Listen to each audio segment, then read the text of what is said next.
So first of all, let me introduce myself out. This is Sudarshan Kedia here from Resurgent India Limited. I'm been looking after the stress asset resolution group, wherein I'm been dealing with stress assets, which may or may not be an NPA account. And further, let me introduce Resurgent India.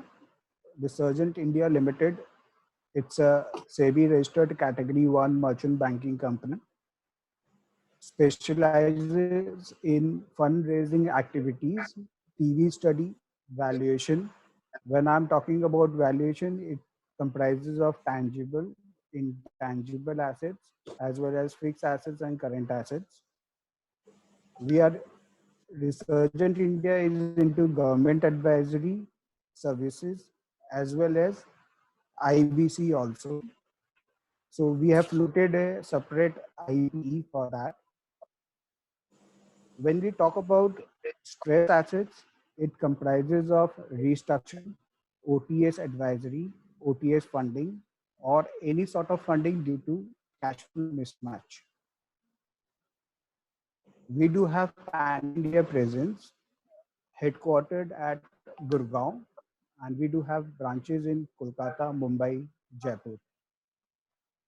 The primary objective of this webinar is, first of all, we would like to will let the members understand what is financial stress and how stress assets market works in the ecosystem. So let me introduce our eminent speakers.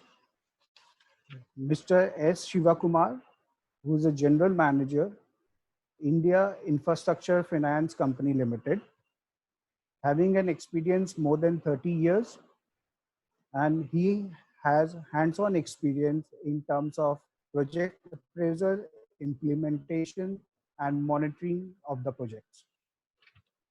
Let me let us make understand this what IFCL is all about.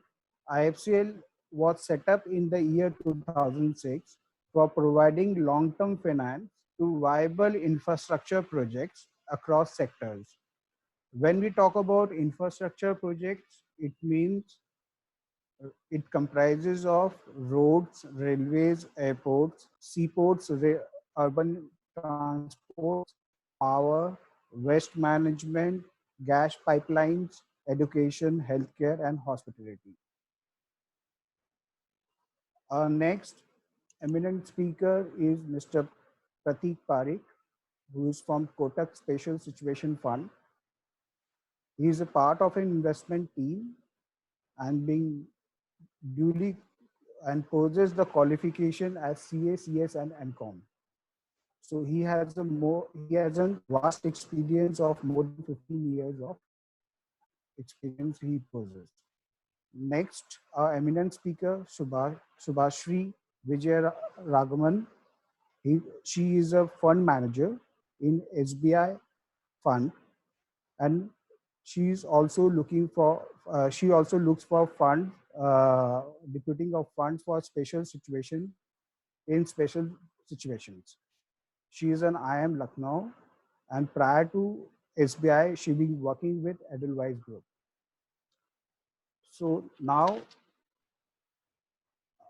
I would request Mr. Shivakumar to throw some light and introduce himself accordingly.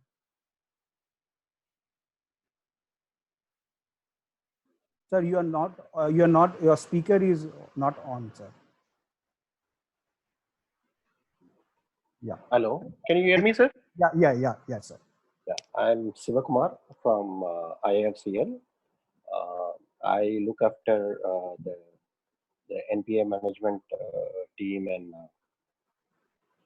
IFCL. IFCL has been established by Government of India with a very specific charter, with a very narrow sort of a mandate to sanction or assist projects which are in the core infra sector. So core infra means the social infra, that is hospitals, schools, and other things have not been opened up so far. It has a very limited mandate. It can sanction loan only up to 20% of project cost, but it can do the project takeover financing. Once project is completed, it can take over the project from other lenders who might have the asset liability mismatch, and also it can do the refinancing for the other banks and institutions and public financial institutions. It has another product which has the partial credit guarantee. That is a bit unique product of this institution, but whose popularity and its utilization is not to the maximum. Presently, as you know, the company engaged in infrastructure have been already stressed, and with the onset of this COVID-19, uh, it's the question of uh, how these companies would survive, how these people companies could be reconstructed, and how they can be revived and renewed. That they're working is a big question mark, unless definitely helping hand from everyone, every stakeholder is required at this moment to see that these companies and these sector has been is revived. So we are in a very difficult situation, as we understand, and I hope I meet every one of you in good health and safety. With these words, I will conclude my introduction remarks. Then I'll take it forward. Thank you. Sudarshan, Thank you, sir. Thank you for the brief introduction. So next, would like to request Mr. Prateek Parikh to give us a brief introduction about himself and the entity which he is being associated with. Yeah. Thanks, Sudarshan. I also thank Resurgent India for organizing this webinar. Hello, everybody. Good afternoon. I am Prateek Parikh. I belong to the Kotak Special Situation Fund. I have been working with Kotak Group for almost 10 years now. And recently, this fund was formed last January 2019. And since then, I've moved into this fund. This fund is a AIF Cat 2 fund registered with SEBI. Domestic fund with a total commitment of almost USD $1 billion. The mandate for this fund is pretty large. The original intent or the mandate was to kind of invest in distressed assets, turnaround companies across India. But with the liquidity position that is there currently, and especially in the current scenario, we have kind of broadened and expanded our mandate. We are now also looking at various companies which are, as Mr. Siv Kumar correctly said, having a cash flow mismatch and liquidity constraint. So we are also looking at all those companies. Our mandate is not only to do debt, but we are also open for various options with equity. We are also open to buying out the entire company and probably turning around with the help of professional management. Additionally, we are a sector agnostic fund. We don't have any specific reservation to a particular sector. And as of now, we have already invested around 500 crores in Jindal Stainless Limited. That transaction was recently closed, where we have done a mix of both debt and equity. Currently, the fund owns around 5 to 6% of the equity, which it has bought from the existing lenders. So yes, difficult times right now, but I know it's unfortunate for the economy, but in the distressed market will be booming currently. And we are expecting a good set of opportunities to probably invest in next couple of quarters. Yeah. Great, Prateek. So now request Subhashri ji to say a few words and give us the introduction. Thank you, Sudarshan. Yeah. And hello, everyone. My name is Subhashri Vijayaraghavan. I'm the fund manager for the SBI FM Special Situations Fund. This fund has been floated as part of SBI Funds Management Private Limited, which is different from the bank. The focus of this fund, we have a target corpus of 750 crores for this fund. The focus of this fund are the small and medium-sized corporates. When I say small and medium-sized corporates, I'm referring to companies with sales size of, let's say, revenue turnover of anywhere between 100 to maybe 500, 600, 700 crores, in that range. Right? So that's how we define small and mid corporates.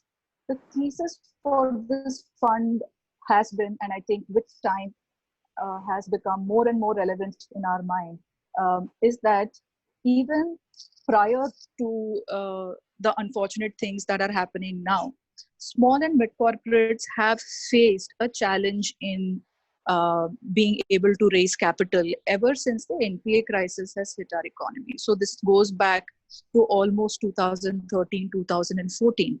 Since then, progressively, more and more small and mid corporates are finding it difficult to access banking channels because there is a certain risk aversion on part of banks towards lower rated companies or smaller companies.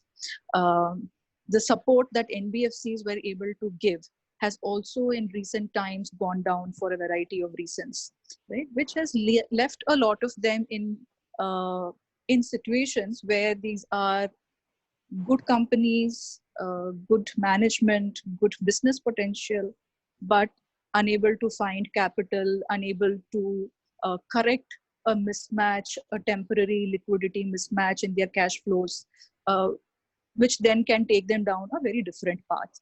So the objective of this fund is to correct for such situations and help the companies get back into their growth path. That is what we seek to do. So that's a very brief introduction about the fund. Thank you, Sudarshan, for inviting me to this webinar. Great. Thank you, ma'am. Thank you so much. So now I would request all the members under this webinar, if they do any Q&A questions or queries, they can get it typed in Q&A section only, and we can get it, address it at the end of the session, wherein we will deploy 10 minutes for that. And if any questions are being unanswered, then we will share the mail ID, and accordingly the respective or the concerned person can mail across their queries, and we will be happy to get it replied as best of our basis. So now we can go into question answer round. Now Shivaji, it's over to you. Yeah. So first of all, we would like to understand that what's the outlook of infrastructure sector in this COVID-19 situation? Because until and unless there's an expenditure being carried upon by the government under this infrastructure sector, I don't see any recovery of an economy as a whole. It's my personal opinion. So what's your outlook about this how the infrastructure is going to perform in this COVID-19 situation? Yes, sir. The infrastructure sector per se, if you look at it, there has been a mixed sector, but this is the backbone of our economy, I could say. Mm-hmm. Certain sectors like power, road, they're all very much affected. Mm-hmm. But in this difficult situation, the sectors like telecom, the sectors like hospitals, they are being overused. But whether we have the remunerations and recovery from that is a different question. So it throws a multiple challenge.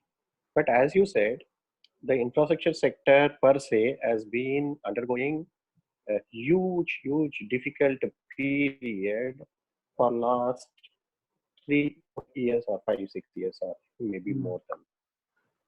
So essentially because the stakeholders were not properly coordinated, and a lot of there are no disincentive for not honoring the obligations by authority or by lenders or by the developers, and there is no common platform for these people to come in and address their grievances, and too much of risks were transferred without a proper reward. So one is not meeting the obligations, too much of a risk transfer, and there is no coordination, and above all, there is no control over the cost. So these were the ones which really put off this infrastructure sector per se. Added to that, the lenders' capabilities. I can speak from the lenders' point of view. The lenders' capabilities in terms of having the proper asset liability match profiles, or having the proper skill sets, or having a proper concerted or focused attention, these sectors require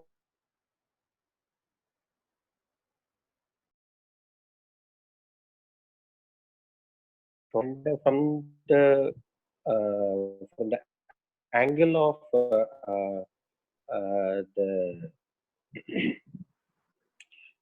the authorities have been not defining the project properly. The second is the agreements were not equitable. Third is too much of risk tend to transfer to others, and in between the developers. The, all the responsibilities at the end, they do so many things to tide over, and today we see almost everyone is sinking or already sunk. So this is a situation. The too much of risks and not honoring the obligations by the authorities are the major risks involved, and lenders per se have not looked at the cost and control of the projects. So these were the things which actually gone totally out of control today. A few, if not a few tens of lakhs of crores of funds were being held up in this sector, and so much of investments, and this is very essential investment which has gone into the economy, which should be a backbone for further development. But unfortunately, this has not been seeing the kind of developments which we all desire to have, a healthy development. But always a ray of hope. I hope the government and all the stakeholders will post this COVID-19 situation would look at and come out with innovative solutions which will revive the infrastructure sector per se, and from there the economy also, because this is the one which can prime the entire form of the economy of the nation. So I hope sane and purposeful actions will be emerging, um, and we feel that hope the good will prevail, and economy would kickstart again. Great, great. So, Yes. sir, how IFCL as an organization can help the developers of the infrastructure sectors, wherein the assets may be operational or non-operational in nature. So let it be one part wherein the IFCL itself has an exposure over that developer, and another part wherein when the IFCL doesn't have an exposure over that developer. So in the two scenario, how IFCL plays a very important part. Yeah. Uh, when the developers are in or with the IFCL, they Yeah. already have an exposure. Hmm. The first part I will Yes, address it. yes. Presently, IFCL is a pure government organization, Hmm.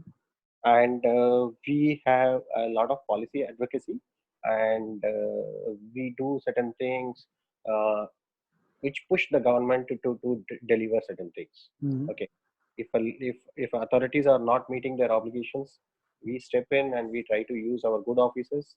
If required, we take it to a legal route also, and force the authorities to come to table and talk to us, and talk to the um, developer as well as the lending consortium.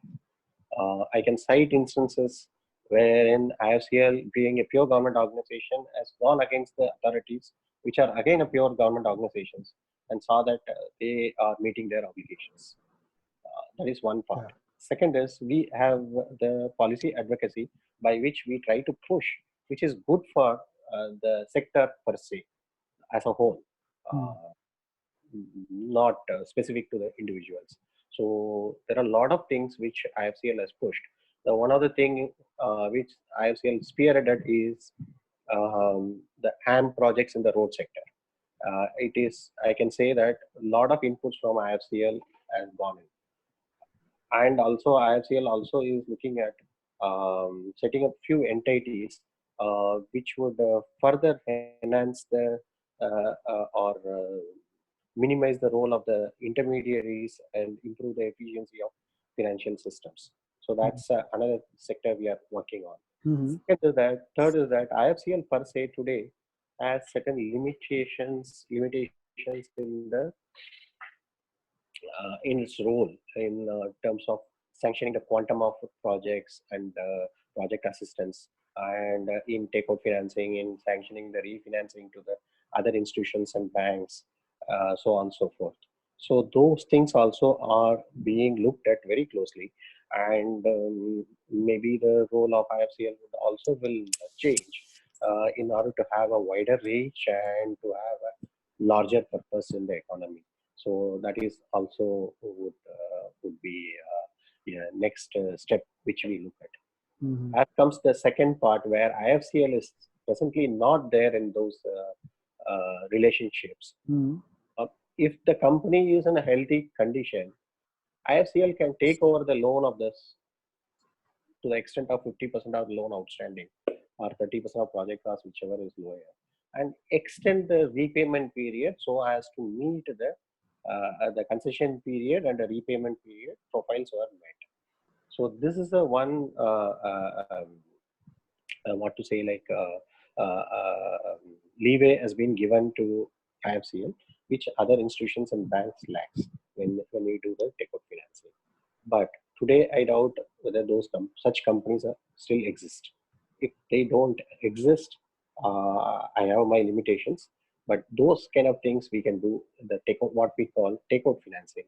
The second is in case somebody is going for a bond issue, IFCL can extend a partial credit guarantee by which the ratings of the issue could be enhanced, and pricing will be much finer and improve the overall efficiency. These are the areas which IFCL is working on, has been presently in, and also that IFCL has also set up a partial credit guarantee scheme presently there, and it is in the process of setting up a separate institution for this. More or less approvals have come, and I think you will soon see a separate institution being set up for this purpose, which will see that in the future it will be a great institution to assist these infrastructure projects post operation. So, sir, it's great that you can get it refinanced, and wherein an elongated tenure can be assessed in terms of infrastructure project. But the hardship which a developer can face, that you can take only 40 to 50% of the outstanding. Absolutely. So, but the moment if that elongated tenure is being asked to be assessed by any bank, irrespective whether it's a private or public sector bank, then that account will be termed as restructured. So how do we cope up with that scenario, that situation in per se? That so that is it that your term, your loan is being because it's on pari passu basis. It's on pari passu basis. So how you tackle this type of situation? Yeah, actually, that is how I told that when IFCL take over the loan and elongate the repayment period, it will not be construed as a restructuring in RBI parlance.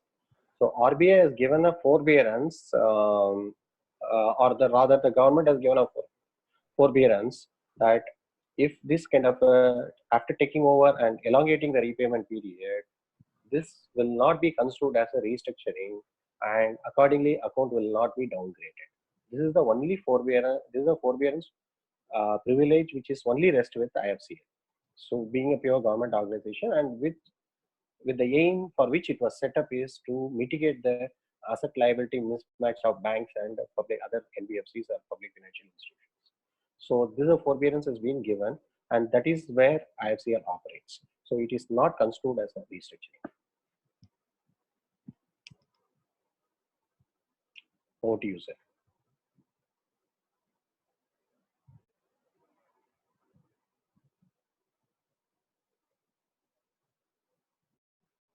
Hello.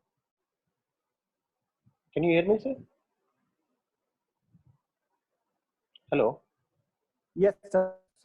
Sorry, I got Yeah. I do appreciate. So I appreciate that the loan will not be classified as restructured in your books. But if the same pattern of loan is being considered by any other financial institution, then that would be treated as restructuring of loan. No, sir. It will not be. It will not be in the other banks and existing banks and institutions books also. It will not be treated as a restructuring one, and so it doesn't require for downgrading. In this effect, IFCL enters into an agreement with those banks from which it takes over those things. And there is as I said, there is a forbearance. It will not be treated as a restructuring in IFCL's books as well as in the existing banks books. Okay. Great, sir. Great. So IFCL can participate in terms of equity also? That is the constraint we have, sir. We cannot take equity because of the very limited mandate which was given to IFCL in the year 2006, which we try to relax it and enlarge the scope. Presently, the scope has been enlarged, but this one particular bottleneck is still there, that we cannot take the equity exposure.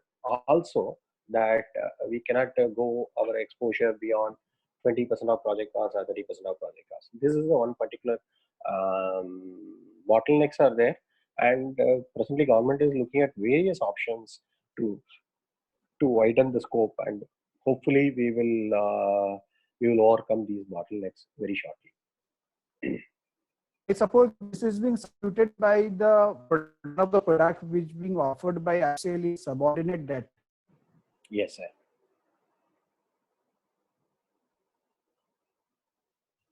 So, sir, my limited knowledge, what I have ascertained that in order to do the assessment of any infrastructure project, there are three parameters which need to be screened properly. The one is the enforcement.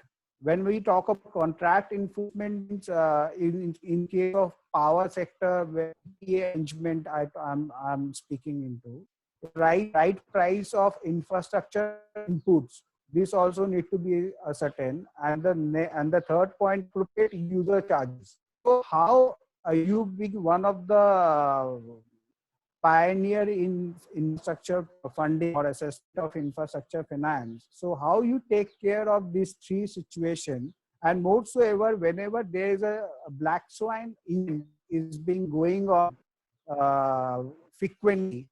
When I'm talking about black swan event, means an event which is unpredictable in nature, which cannot be predictable, like this COVID-19 situation.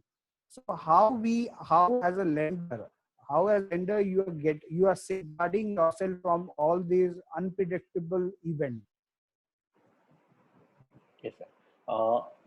Can I get the three options which three questions you asked for? Because I could not get one. Sir, yeah. One is contract enforcement. Yeah.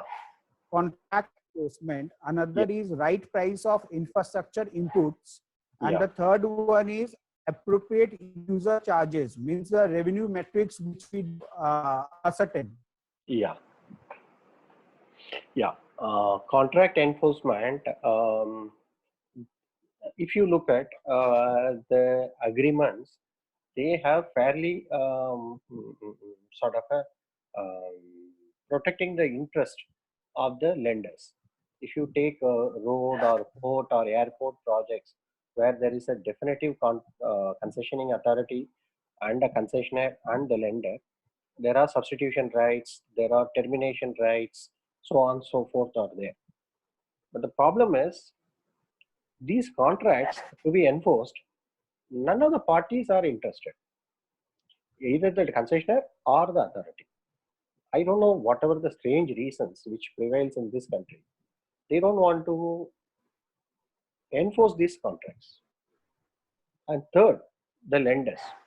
The lenders doesn't have, in today's mindset, they don't want to antagonize anybody and they don't want to take the legal route. And I will cite one example. In 2 or 3 cases where the authority had refused to honor their termination payments, IFCL gone to the court. IFCL convinced other lenders and took a lead, and we went to the court. And once we go to the court and we got a favorable order, and within a few days we received the termination payments. So contract enforcement per se is possible. It's not a problem. Second, when it comes to the biggest challenges in power sector, the power sector contract enforcement, basically realizing the receivables, it is a bigger problem. It's the massive problem today everybody facing, which is almost killing that sector. You have seen recently a bill has come with authority being proposed for securing the payment receivables in a timely manner, and also a separate authority has been proposed for enforcing the contracts. I leave it to the audience to guess on the efficacy of this particular thing. Rather, there are enough avenues already existing with the existing laws where a contract can be enforced, either a civil suit or a writ or whatever it is. It's possible. But the people, what it requires is a determination to pursue that and get it done. And we have to challenge at all levels, even if it means antagonizing the powers that be. So that will is not there.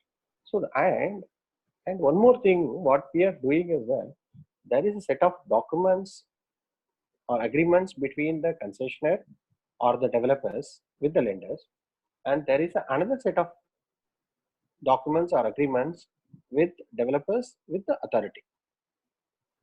But there is no set of documents per se with lenders and the authority. So this is the one which we are foreseeing or pushing that such kind of documents is required, especially in road, port, airport, and those kind of a sector where there is a proper authority is there, there is a developer is there, there is a lenders are there. So these people have to be brought to a platform with well-defined roles and responsibilities to fulfill. So this is per se has been agreed at the highest level. Now these documents also to extent draft has been prepared and I have circulated. And probably with maybe within 6 months or 1 year, this will come to a formal opening, and which will bring all the stakeholders at a proper platform with a well-defined roles and responsibilities, and risks are properly shared, and any threat coming out of those risks are properly mitigated timely. So this is the one which from IFCL we are pushing this, and I hope we will come out with this particular solutions. And similarly, we are trying for these kind of solutions with the power sector also. So I hope it will be materializing shortly, and thus this will, to extent, it will mitigate the what to say, like most of the threats which are risks which are arising out of these sectors. Apart from that, the present set of documents which are there, say a concession agreement or the loan agreement or the substitution agreement or the escrow agreements, these are all under revision. And we are pushing for making these documents more bankable and more enforceable per se. So these were the things which we are developing and we are pushing, and we are using all the ministries support, seeking support, and we are pushing with them in our policy advocacy. I think you will soon have certain revisions or the modified standard documents being rolled out, and which will definitely will address the every stakeholders grievances. So that's the way we are trying to push it. Thank you, Suresh. Next. Great, And, sir. It's a great insight being provided by you out, sir. yeah, and So, second is with the right price. I think right price yes, you sir. asked Yes, for. sir. I think user charges is more or less is being addressed. There are certain Hello. things like, hello, can you hear me, sir? Hello? Hello? Hello? Yes, sir. Yes, sir. Yeah, yeah. User charges have been more or less addressed either in the power sector or in the road sector or in the port sector or in the airport sector. To the extent that's been, to extent some grievances, certain mechanisms are there. But providing the right price for the infrastructure, that involves quite a lot of mechanism is still required. There should be a proper cost estimation and cost control and cost monitoring. Such kind of things are requiring huge improvements. This is one gray area which we are trying to address, but we are not met with a success. And there are quite a lot of recommendations from IFCL we have made, but that is not meeting with a success. I hope that will be the next point of our agenda to fight with. So, sir, in terms of when you're talking about in terms of monitoring of the project or the company as a whole, then how do you see these agencies for specialized monitoring being recommended and being applicable as per the RBI guideline, wherein the company exposure is more than 250 crores? So have you, how effective this RBI initiation wherein the agencies for specialized monitoring agencies need to be appointed for real-time early warning signals? Yeah, sir, these were the things, if you remember, in the good old days, the lenders used to do that. So lenders have, if they have the will, they will have the way. So they used to do all this control, monitoring. When in a project, when we set up a project, as a person who had cut my teeth in the project financial institutions like IDBI, the project cost estimation and the cost control at each and every stage was very seriously monitored in those days. Today, those practices we have given away. So, if you want to monitor, banks have a necessary wherewithals to monitor that. Coming to this third-party inspection, yes, third-party inspections bring in quite a lot of value addition. But how these value additions are being looked at, or how these are all being monitored from somebody from banking, is a question today. Definitely, there is a good move on the part of RBI, but all boil down to how effectively the lenders are utilizing these reports. Yeah. Very true, very true. Yeah. So it's all about, you cannot delegate whole 100% responsibility to anyone. Still, absolutely, these agencies can act as an helping hand, or can act as a can find out the red flags on a real-time basis. Yes, sir. Yeah. So, Pratik, over to you right now. Am I audible to you? Yeah, go ahead. Yeah. So Pratik would like to understand what are the structures upon which a Kotak Special Situation Fund can is being working upon? What are, it's a debt and equity both, or how an assessment of a particular project is being conducted at your end? Okay, so basically this, as I mentioned earlier, this is an AIF and this is not a bank. Hence, we are very flexible for when it comes to structuring. Probably I'll divide the question into two parts over here. First, as far as the instruments or all those things are concerned, we are flexible for both debt and equity. We can even as far as go to holding 100% equity in a company. In fact, we are currently evaluating few transactions. At least we were evaluating the pre-COVID scenario where we would probably own up the entire 100% of the company, and we would have a professional management to probably run that company. So, is my voice proper? Because I heard somebody saying that. Yes. You are audible. Okay. As far as the debt is concerned, again, unlike bank, we are flexible, probably in the tenor, in the repayment structures, and that's where our expertise or that's where our advantage comes in. That's one part of the answer. The second part is what kind of structure do we envisage in the company? See, we are open to either work along with the promoter. If not, we are open to work without the promoter. If we probably join up with a strategic, and we can also, as I said, we can also probably take a professional management to run the company.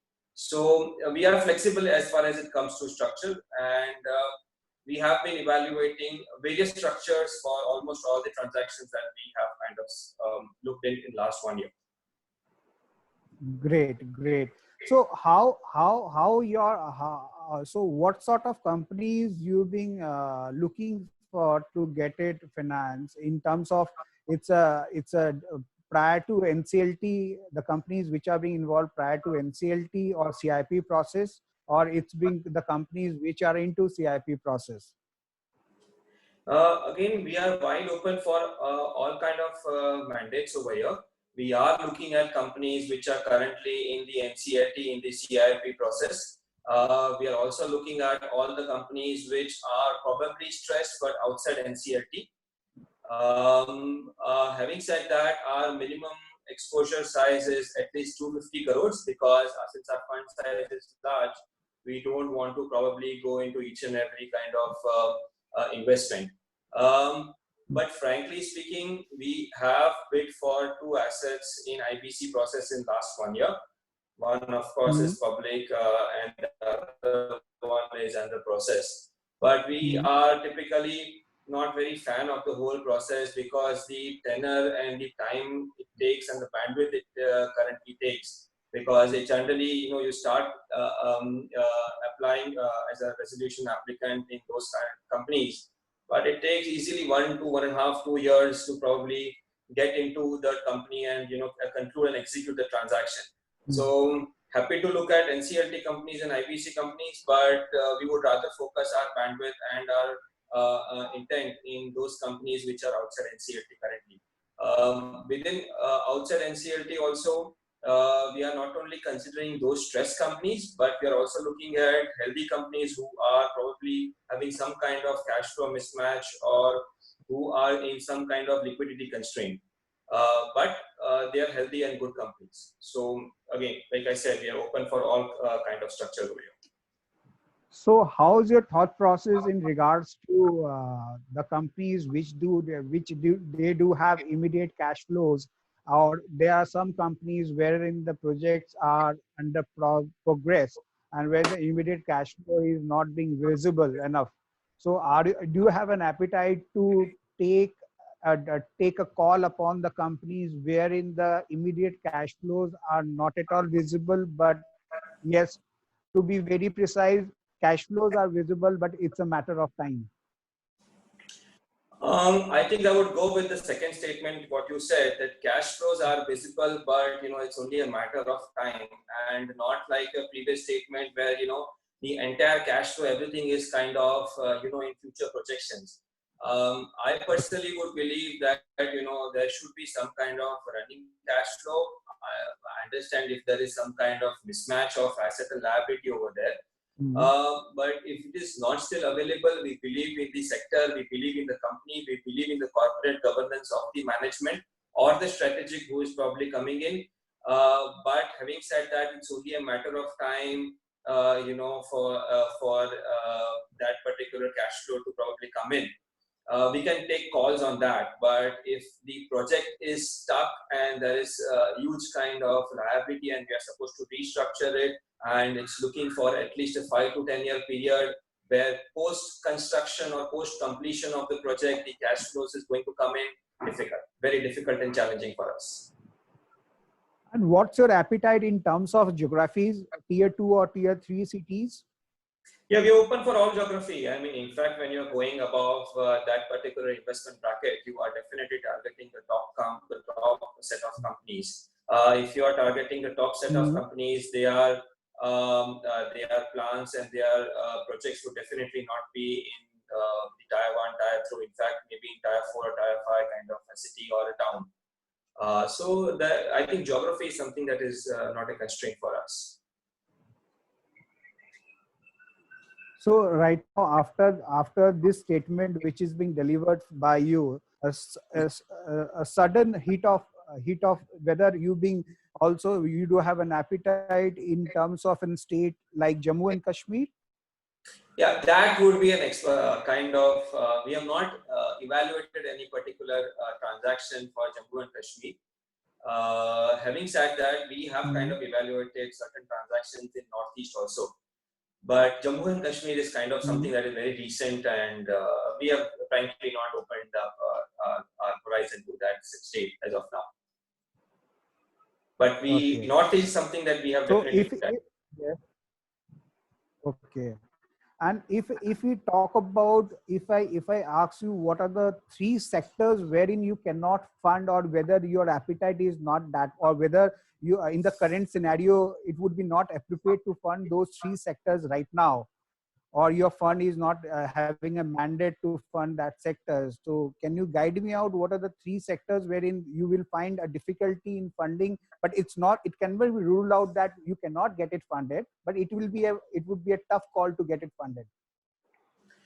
Okay, to be very frank, the challenges that are posed by the current scenario and the sectors which are having major issues in the current scenario are completely different than in a normal scenario.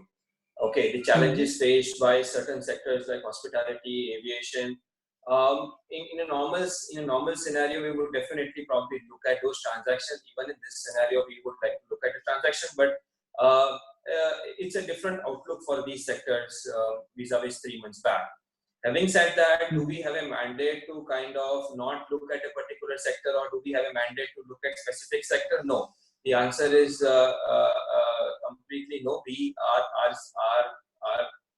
Our mandate is pretty wide. We don't have any restrictions on a particular sector. Having said all that, do we envisage, or have I seen any valuable transaction or any transaction that makes sense in EPC sector? My answer is no. Though I've evaluated few companies in this sector, but it's always challenging to kind of strike a deal in this sector. Have I seen a good valuable transaction in gems and jewelry? Answer is no. It's really difficult to kind of strike a transaction in probably EPC, even to certain extent, even in education sector, though there is some kind of hard asset or in this sector, but it's really difficult to probably strike a deal in these transactions because of the contours or because of inherent risk that the sector possesses. So what's your appetite towards funding this education sector in terms of trust and societies? So how comfortable you are? I cannot discuss on any specific aspect. I think that is something we can discuss. Okay, do appreciate. Yeah, we can take it offline. Okay, done.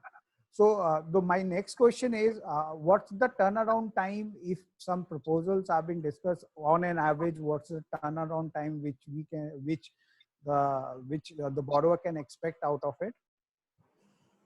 So these are large transactions. We are looking at our sweet spots are generally around 400 to 500 crores of investment. It requires a lot of diligence. It requires a lot of approvals. Not only from our end, it requires a lot of approvals from the bankers, from the lenders or the existing lenders. So typically, the day we probably finalize the commercials with the promoter or the strategic, whosoever is involved. We typically probably execute a transaction maybe in 1.5 to 2 months time, because the diligence itself takes around a month or so, and there are a lot of approvals that the existing lenders need to probably give before the transaction is consummated. So 2 months time is something that we generally envisage for executing the end-to-end transaction. Great. So thank you, Pratik. And now now Subhashish ji, over to you. Am I audible to you, ma'am? Yes, that's correct. Yes. Yeah. So, ma'am, we would like to ascertain what's the size of your fund, this SBI fund, and have we closed any deals till now, or there are deals which are into pipeline right now? So the target corpus for this fund is 750 crore. We have made an investment in the last quarter. And this quarter, of course, a lot of unforeseen stuff, right? So we hope to pick pace back once the lockdown is over. Great. So how your assessment, your credit assessment outlook is going to be differentiated in this COVID-19 situation? So because many borrowers will give different projections to you. So how, and in the normal scenario, projections can be finalized based on assumptions and all. But now the situation comes wherein the unpredictable, because no one knows where this COVID situation will saturate, or wherever it gets resolved. So how are you going to deal with this COVID situation 19 in order to assessment of projections, whatever is going to be given by the borrower? Oh, I think that's a tough one, and it's going to be tough for everyone. Right, because like Pratik mentioned, it's very difficult to make an investment in thin air without having a sense of how things are going to pan out, right? However, whatever little we are seeing right now, we believe that there should be some amount of clarity. See, funds like ours, or any, for that matter, private debt or private equity fund, one of the advantages that we have is that we all look at the long term. Right. So it's not a fund which has to invest and return the capital within 18 months or 2 years or 3 years. There is sufficient horizon available. So hence, there are two things. So it helps you in two ways, right? One is it allows you to take a longer term view of the situation before making an investment decision, which could be different from what the immediate future looks like. Right. So that is one thing. And the second thing is it allows you to wait out a little bit to understand how the situation can pan out, right? And this could differ from case to case, company to company, right? So maybe there are companies which, which the government would allow for a relaxation earlier in the day, and a certain level of clarity is there a little ahead. And there are certain sectors which may open up at the very end, and it is very hazy to understand what would happen in those sectors for a while. Right? So it would all depend on how things develop, and as clarity emerges, I think calls will be taken. Great. So what are the structures upon which we can work upon in terms of debt and equity, whether both are feasible for the fund, or we are going for debt only, debt funding only? So we do a mix of debt and equity, but we are primarily a structured credit fund. So we may take equity exposure to the extent of, let's say, 5%, 10%, maybe up to 20% of our investment. But we would not do an equity only investment, in that sense. So hence the primary investment instrument will always be a debt-led one. And within debt, I think we can evaluate all kinds of structures. The only constraint an AIF has is that it cannot give a loan. Other than that, any structure can be looked at for investment within the debt. Okay. And what is the range of investment? What is the minimum and the if maximum ticket size in terms of? So given our focus and our fund size, right? We are a small fund, 750 crores, and our focus is between 50 to 100 crores is where we look at for the deals that we do. So that is the sweet spot which we do have. That's correct. That's correct. Okay. And in terms of sectors, appetite in terms of sectors, which are the sectors which we cannot look into, or which we do have some apprehension in terms of? So any specific sector which is not being mandated, or we are sector agnostic? So the fund is sector agnostic. Having said that, there are a few sectors that that would be difficult for us to look at. For one is, for example, real estate. That is a conscious call that the fund has taken, that we would not be looking at real estate deals. Second is infrastructure.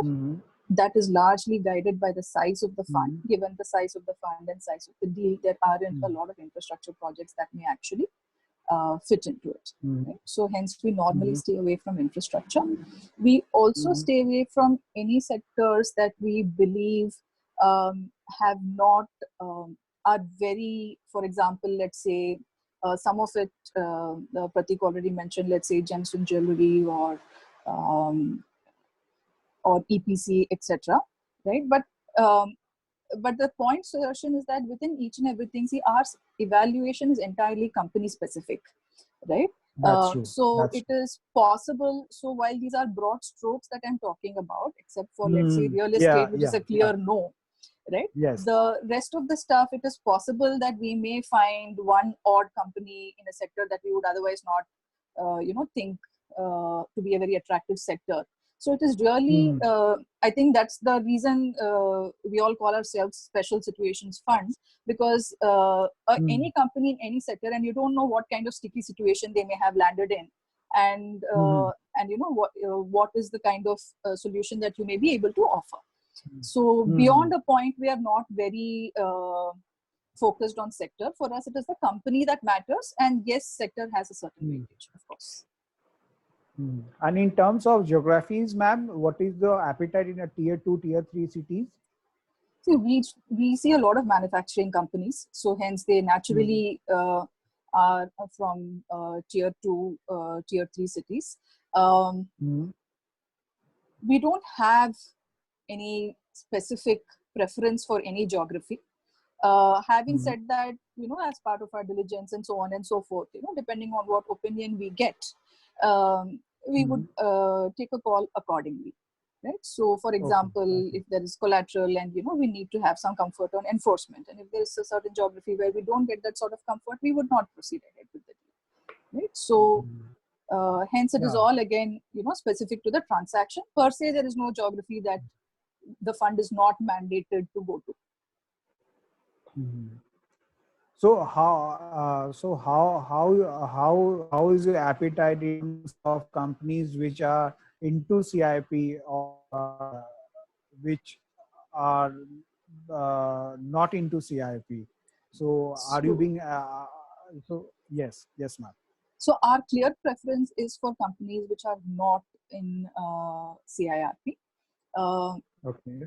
As a mandate or as a preference, we always work with the promoters, right? Because when we talk of small mid corporates in places like let's say Baroda, Aurangabad, Raipur, these kind of places, smaller companies, we think it is very important to work with the promoters in such cases. So hence, like any fund would, we also have our primary focus hence is on first and foremost on whether we are comfortable with the management and the promoters of the company or not, right? So, so subject to that being there, everything else follows. Hence, since this is a core tenet of the fund, CIRP in a sense becomes a little difficult because by design it is designed to have new promoters or new management come in, and that's how that entire process works. That is one. And second, CIRP is also a time-consuming process, right? The kind of effort that it takes to go through that process is probably at least 18 months, right? So which does not work very well for us. And in the current situation, we do see, especially in the small and mid corporate space, a lot of deserving companies who are not, who are not maybe even who are not part of the insolvency process, but are in need of funds. So I think there is enough for a fund like ours to target and pick from, outside that pool itself.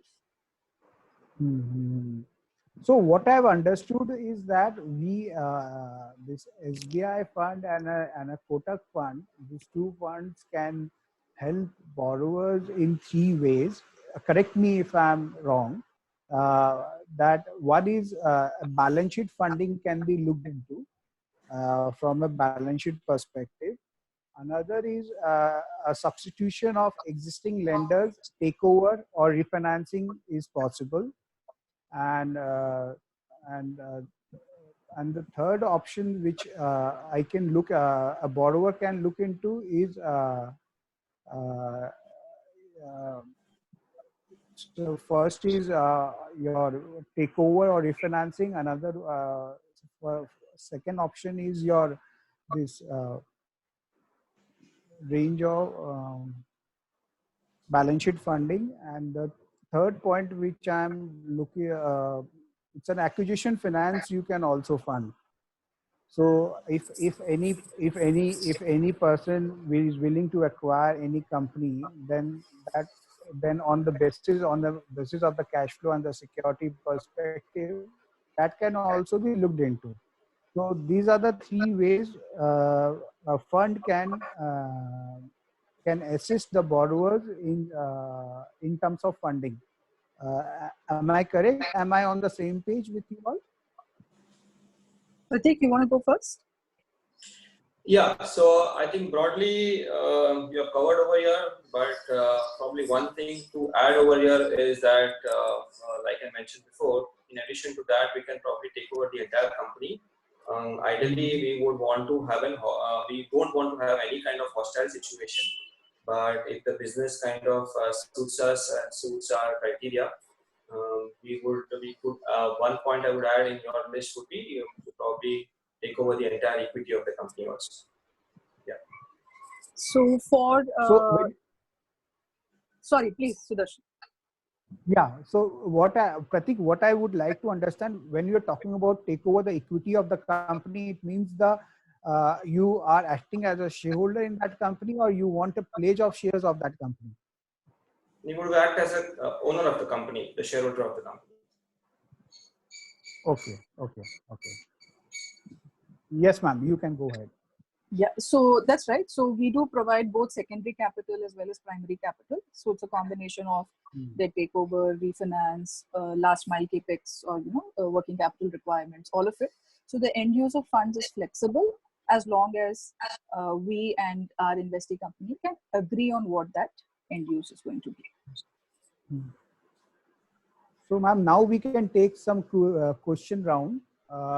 We do have major chunks of questions, but might be some of them are repetitive in nature.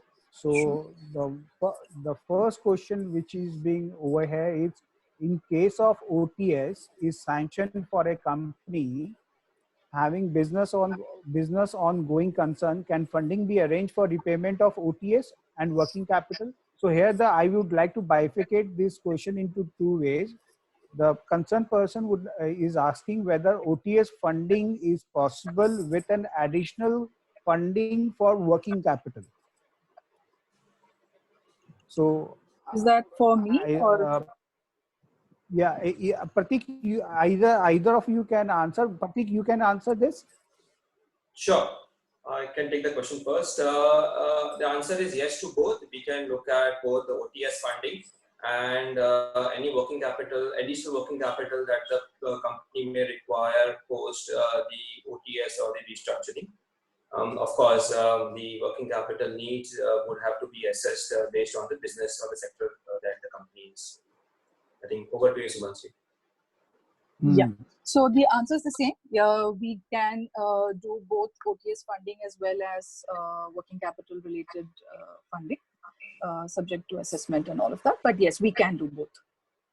So my question is, when we're talking about OTS funding, it means 100% OTS funding or some promoter's margin ought to be there? So that is a discussion that will happen on a case-to-case basis. It really depends on the contours of the transaction. Okay, but a flavor of promoter's margin ought to be there, I suppose. I think in every transaction, an investor would look to see how the promoter is committed to the deal and to the company, right? So hence, that is something that, yes, would definitely be a part of the evaluation. Great. And the next question is how we as a special situation fund is assisting the companies which are into IBC in terms of interim finance. So do we have an appetite to provide an interim finance to companies which are operational in nature for a temporary, for an interim purpose? Pratik, you can answer, then Subhashi ma'am can answer. So are you talking about that interim funding within the CIRP process? Yes. Okay, so very frankly, there has not been many transactions of interim funding within the CIRP process. I understand there were a few transactions. I think Edelweiss did few of them, but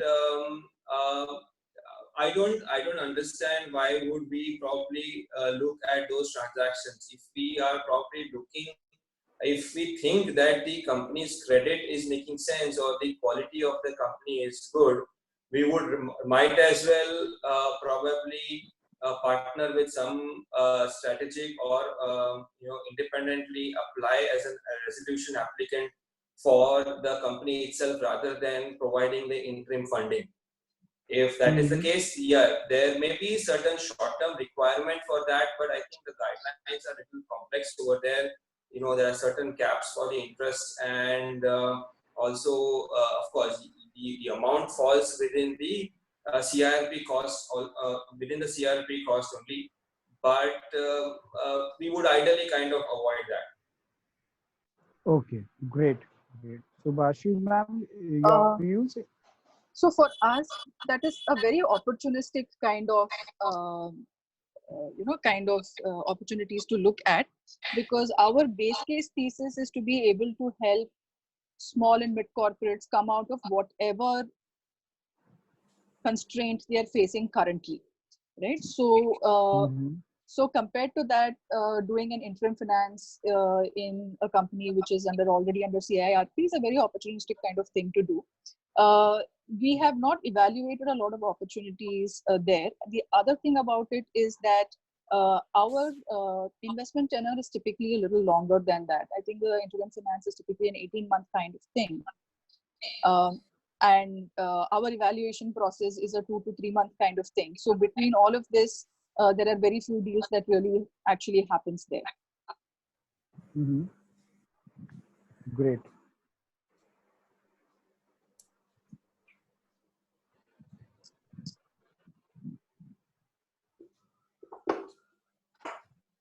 Shivaji, there's a question that will IFCL will help in distribution of infra bonds? Infra bonds. We have issued certain infra bonds earlier, but presently our equity position is much better, and our cash balances and cash components are much better. So I don't see in near future we'll come with any infra bonds unless government advises. I don't think we Mhm. will come in shortly. In near future, we will not be coming with any infra parks. Okay. But of course, So, other might come, like yes, yes. NHAI and other people might come, but IFCL will not be So, Shivaji, next question to over to you only. coming. One of the question is that this infra is being covered under private priority sector lending only. Then what are the steps being taken by the IFCL to give relaxation in terms of cost of fund to these infra companies? The, the concerned person wants you to throw some light upon it. Infra is not coming as a priority sector because priority Okay. sector has certain other which are very very important to the social good like agriculture, SME, Mm-hmm. and micro, such kind of things, which are Mm-hmm. there or part of the housing loan or part of the education loans. Mm-hmm. Infra per se is not a priority sector, and IFCL is not pushing for inclusion of infra as a priority sector. I Mm-hmm. personally I feel that infrastructure sector, if it comes and classified as a priority sector, then it will eat upon the priorities given to these priority sectors. So I feel that's not a correct move, and Mm-hmm. the existing sectors which deserve the credit more, which cannot otherwise avail the credit because of their smaller nature, like education loan, Mm-hmm. or a small microfinance, or a small and Mm-hmm. medium and medium enterprises, agree. They will not get funds anywhere. That is the reason that they have to be given a priority. So that's how it's been given. Infra is definitely it's not part of the priority, and it will not. We don't advocate for that also, and we don't get into that. And IFCL to give the interest concessions and all, there are certain schemes under which we cover and we give certain incentives for regular repayments. Like the projects are being set up with certain environmental safeguards and or with certain social safeguards are being set up because we avail funds from multilateral and bilateral agencies like World Bank, AD, JICA, KFW, and all. So they require certain social safeguards and environmental safeguards to be followed. If those kind of projects are getting safeguards were properly implemented, and there are certain small incentives like 50 basis points or 100 basis points, interest reimbursement schemes are there. So those were the things which were there for certain lines of credit, which are covered into certain lines of credit. So as such, I don't see any incentives.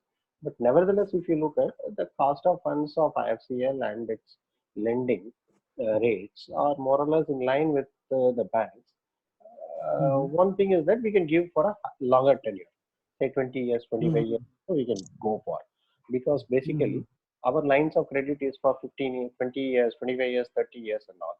So we can go for a longer repayment period, which is essential for sustaining the infrastructure financing. So that's where actually our USP comes in. So, sir, whether you have whether as an IFCL, whether IFCL has funded any resolution plan or acquisition finance under the CIP process or IBC. My Sir, question is, I hope I am being very much clear in my thought process. Have you yeah, able yeah, to understand? Yeah, yeah, yeah, yeah. yes, sir. Some of our assisted units have gone to CARP process, where we are part of that CARP process as a creditor. But we don't have a mandate. As I told, our mandate is bit narrow. The mandate given by Government of India, the charter provided by Government of India to IFCL is bit narrow. So we are not expected to do all these kind of stuff. We were expected to promote the infrastructure projects per se, where the projects are viable if they are having certain constraints in getting access to the funding. then they step in and they provide funding to extent of 20%. And in say in case of takeout financing 30%. So that's how this is being set up. But presently there are not many institutions today in the infrastructure sector, and the existing banks, the commercial banks, are withdrawing from the sector because of various other reasons. So that's where the goal and the mandate and charter provided for IFCL should be enhanced, and that is government is in the process. I hope you will receive or you will hear good news very shortly. So there's a question for Pratik and Subhashri ji, that the question is whether the accounts which are into which have been takeover by ARCs, whether these funds can finance those borrowers wherein the accounts have been taken over by ARCs.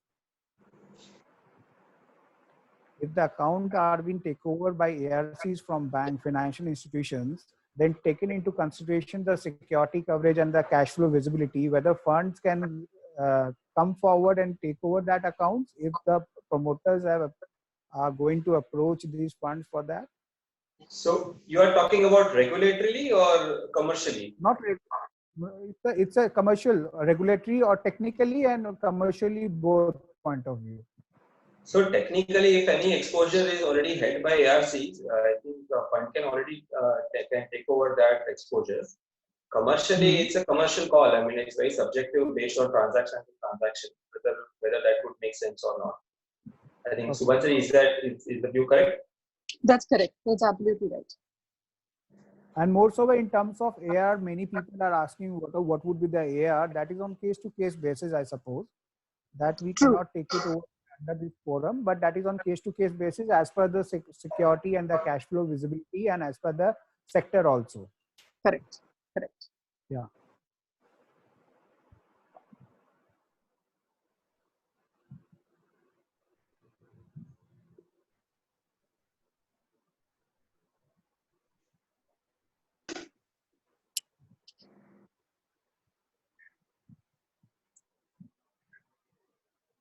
So one more question is there. This is the last question, that in terms of funds, when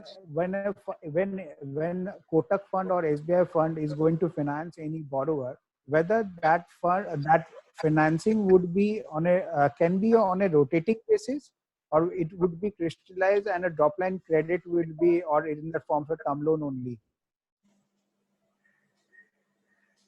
Subhashri, you want to go first? Yeah, sure. So, so since we operate as a fund, right, and we are separate from the bank, so there is no rotating line of credit that can be made available, right? So hence, the amount has to be crystallized. It can be released in tranches. Those kind of options can be there. You know, for example, let's say we're looking at 100 crore transaction. 50 crore is released in the first tranche, then another 25, another 25. Those kind of things can be done. But similar to a banking working capital line, can anything be offered from the fund? The answer is a no. Okay. Okay. Correct. So I think, yeah, so I think rightly summarized, but only thing I would like to add over here is that since it is an AIF structure, we cannot give a loan to technically it's not a loan, it would be an investment in the form of NCD or an OCD. So the effect of the transaction would be the same, but it has to be a kind of definite term with a kind of a cash flow stream or designated cash flow. So when you are talking about an instrument, whether this instrument need to be listed or it's an unlisted instrument? It can be both listed and unlisted, but there are benefits based on the transaction of either keeping it listed or keeping it unlisted. Correct. Okay, great. So I would request all the participants under this webinar to post their unanswered queries at a mail ID that is Sudarshan, SUDHARSHAN kedia@resurgentindia.com. I'm typing it also under this chat box.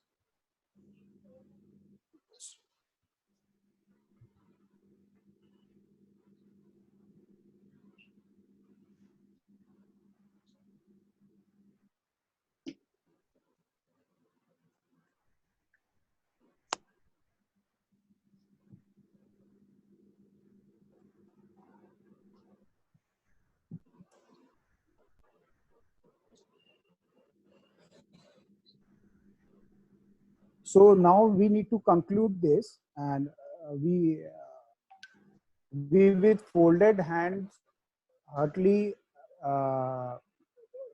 thanks our eminent speakers who took their time and enlightened us accordingly. So thank you, Shivaji. Thank you, Pratik. Thank you, Subhashri ji. And looking forward to meet you out in person whensoever I shall be in Mumbai. And stay safe, stay healthy. Thank Thank you, you. everyone. Thank you. Thank you.